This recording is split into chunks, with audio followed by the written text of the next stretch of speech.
Hey everyone, and welcome back to the channel. Today, we're diving deep into a figure who has shaped history for over 2,000 years, Jesus. Now, I know what some of you might be thinking. Jesus, isn't that just ancient history? What does a guy from 2 millennia ago have to do with my life, with my social media feed, my career, my anxieties? And that's exactly what we're going to explore. We're going to look past the stained glass windows and the ancient texts to ask a really important question. What does Jesus have to say to us, right here, right now, in the 21st century? The answer might surprise you. It's about more than just religion. It's about a radical way of living that challenges everything we think we know about power, success, and what it means to be human. So stick with me, because we're about to see how these ancient teachings are incredibly relevant to our modern world. Let's start with a topic that's on everyone's mind today: social justice. We see protests, hashtags, and passionate calls for a fairer world. It feels very modern, but this fire for justice has deep roots. When you look at Jesus' life, you see someone who constantly stood up for the marginalized. He didn't hang out with the rich and powerful. He was found with the poor, the sick, the outcasts, the people society had written off. Think about it. He touched lepers when everyone else ran away. He treated women with a respect that was unheard of in his culture. He praised a poor widow's tiny offering over the large donations of the wealthy. He told a story about a good Samaritan, a member of a despised group, who was the true hero. This wasn't just random kindness, it was a radical statement. He was showing that every single person has immense value, regardless of their health, wealth, or social standing. He was turning the social pyramid upside down. So, when we fight for the rights of the oppressed today, when we speak out against injustice, we're actually echoing a principle that Jesus modeled over 2,000 years ago: a fierce, unwavering love for the underdog. Now let's bring it from the societal level down to the personal. We live in a world obsessed with self-improvement. We have life coaches, wellness apps, and endless books on how to be happier, more productive, more successful. But what if the greatest transformation isn't about adding more to our lives, but about changing from the inside out? This is the core of Jesus' message about personal transformation. He talked about being born again, which sounds a bit dramatic, but it's really about a fundamental shift in our perspective. It's moving from a life centered on me, my desires, my ambitions, my fears, to a life centered on something greater, on love, compassion, and service. He taught ideas that were completely countercultural. Forgive those who wrong you. Love your enemies. He said the first will be last, and the last will be first.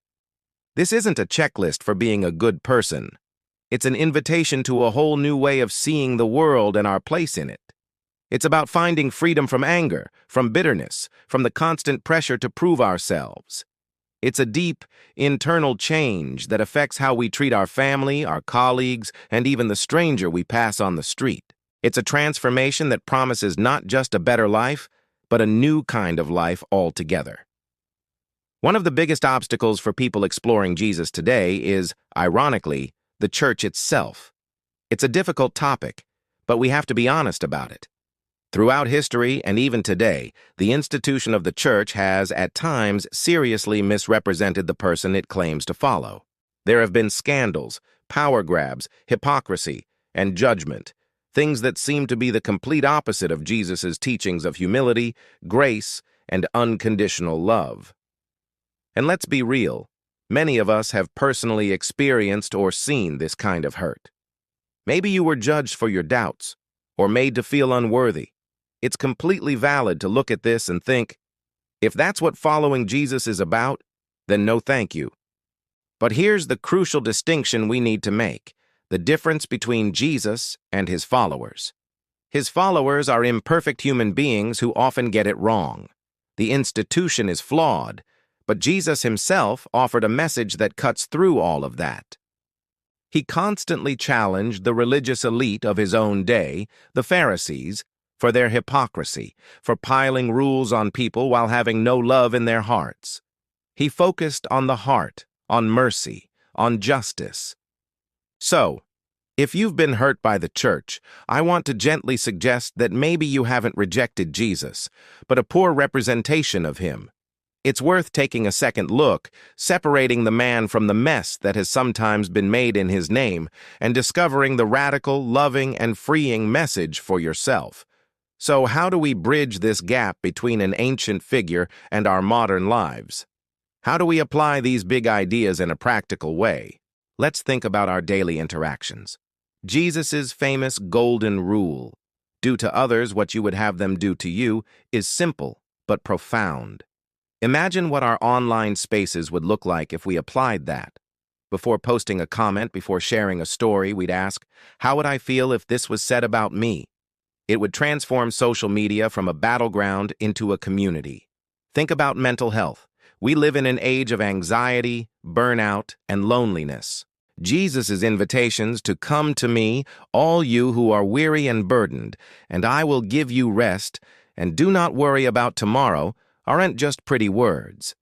They are an ancient form of mindfulness, an invitation to trust and let go of the anxieties we can't control. This isn't a magical cure, and seeking professional help is always wise, but it's a spiritual practice that can provide deep peace. In our work, in our families, the principles of serving others, forgiving freely, and acting with integrity can change our entire environment. It's not about becoming a perfect saint overnight. It's about taking one small step. Choose forgiveness over a grudge. Choose a kind word over a sharp one. Choose to listen to someone who feels invisible. That is how the teachings of Jesus stop being ancient history and start becoming your lived reality, moment by moment. To wrap this all up, Jesus is far more than a historical artifact or a religious icon. When you strip away the dogma and the misrepresentations, you find a revolutionary figure whose message is shockingly relevant to our most pressing modern issues. He speaks to our deep desire for social justice, showing us that fighting for the marginalized is at the heart of a loving life. He offers a path to personal transformation that goes deeper than any self-help trend, promising a change from the inside out. He provides a framework for navigating a complicated world with grace, forgiveness, and integrity. His teachings challenge our assumptions about power, success, and what truly matters. Whether you consider yourself religious, spiritual, or just a curious skeptic, the life and teachings of Jesus offer a profound and timeless wisdom that can enrich our lives and challenge us to be better, kinder, and more loving human beings. It's a conversation that has been going on for 2,000 years, and it's one that is still worth having today. Thank you so much for joining me for this deep dive. I know this is a big topic, and I'd love to hear your thoughts. What part of this resonated with you? What questions do you have? Leave a comment below. Let's get a respectful and thoughtful conversation going. If you found this video valuable, please give it a thumbs up and consider subscribing to the channel for more content like this. It really helps us grow and continue making these videos. Until next time, take care.